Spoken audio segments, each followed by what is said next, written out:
In the end, it seems that the protests in Iran have effectively ended. Of course, we still need to see whether this is just a temporary pause or if protests will break out again later, but for now, it has come to an end. According to Israeli media, there have been no signs of protests in Tehran for several days, and there have also been no reports of protests occurring in other regions across the country. In the West, signs of possible airstrike plans against Iran are emerging. I'll examine this topic today.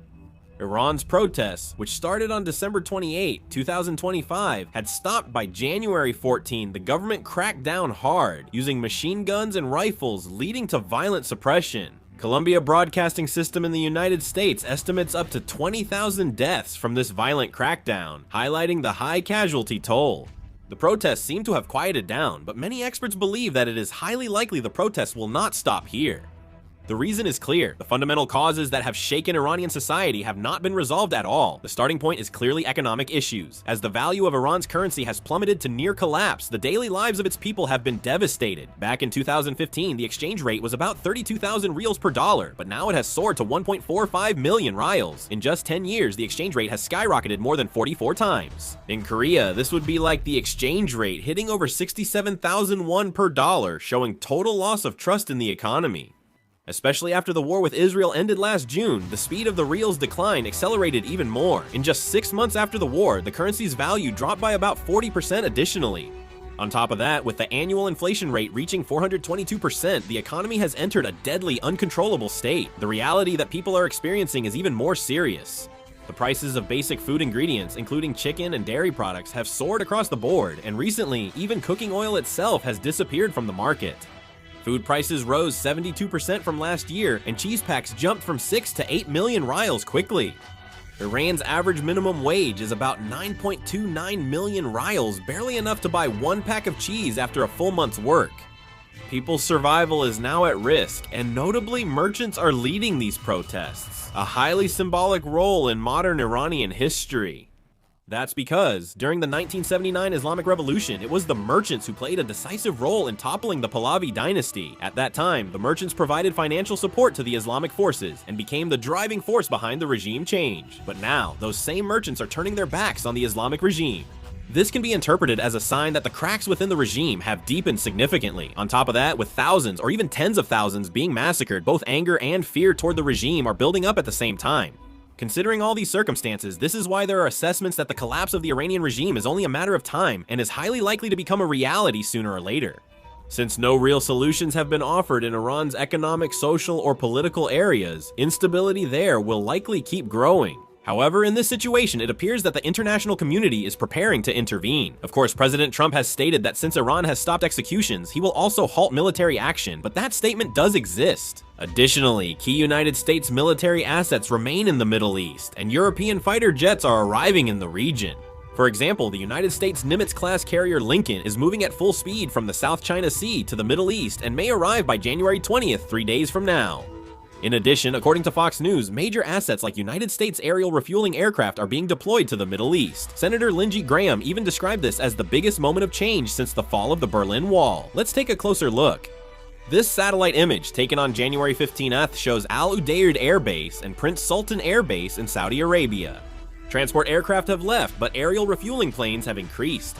3 KC-47 Pegasus and KC-135 refueling aircraft previously absent have now been seen at Prince Sultan Air Base in Saudi Arabia. The United States is currently withdrawing non-essential aircraft from the Middle East. You might wonder why they're removing aircraft from an air base. If an airstrike against Iran takes place, Iran definitely won't just sit back and do nothing, right? Therefore, if Iran carries out this attack, it's highly likely that they will target United States military bases in the Middle East. To minimize the damage, it seems most likely that they're pulling out from those bases. Meanwhile, European military aircraft are also being deployed to the Middle East. At least 4 British Eurofighter Typhoon jets and 1 Airbus KC, 2 Voyager refueling plane have moved to the Middle East. Transport aircraft from France, Germany, and Italy have also reportedly been deployed there. Germany and France have refused to comment on the movement of these military assets. There's one more crucial scene we need to pay close attention to here.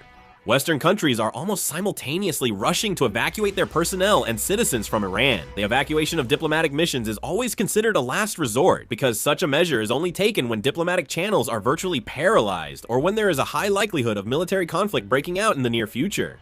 But this time, not only the United States, but also several Western countries have issued instructions to leave Iran at around the same time, and there are indications that the evacuation of their citizens and the prioritized evacuation of diplomats' families are happening simultaneously. This can be interpreted as a sign that government authorities are sharing quite specific threat scenarios. In connection with this, Israel's movements are also very significant. Israel has increased its military alert level since the weekend.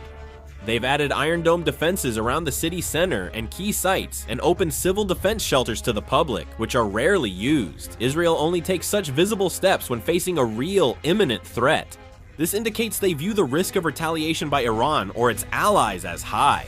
Given these circumstances, there's a clear gap between President Trump's statements and military actions on the ground. President Trump urges restraint on military action, yet United States Navy carriers, Air Force assets, aerial refueling planes, and European fighter jets are still being deployed to the Middle East.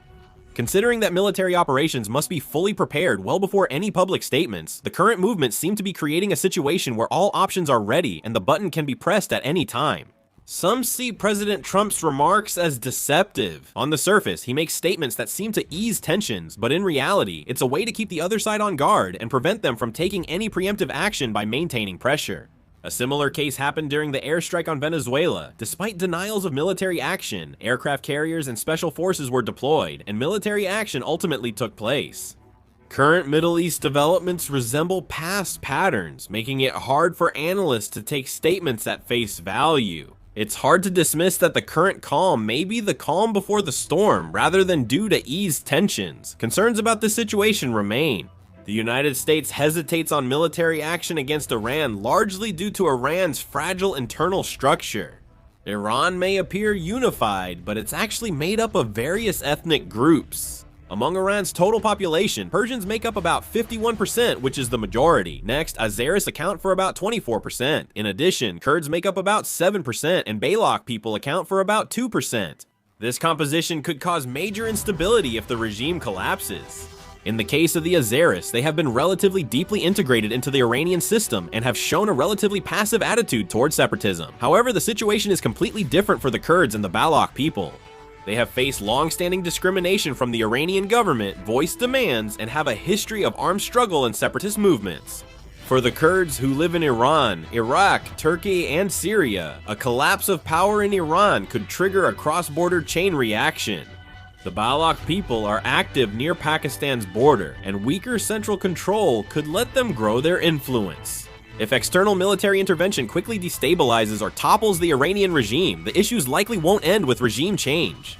Weakened central power likely means regional factions will arm themselves to pursue their interests. There are warnings that Iran could move from brief chaos to a situation like the Syrian civil war or a long internal conflict. If sectarian, ethnic, and regional conflicts persist, the international community could face a much greater challenge than in past Middle Eastern conflicts, especially with a key geopolitical factor involved. Just south of Iran is the Strait of Hormuz, which handles 35% of global maritime oil transport and about 20% of all oil shipments. If Iran descends into chaos, the global energy market will likely feel the impact first, not Iran itself. If Iran becomes unstable, the strait's safety can't be ensured, and threats to oil tankers will cause oil prices to react immediately.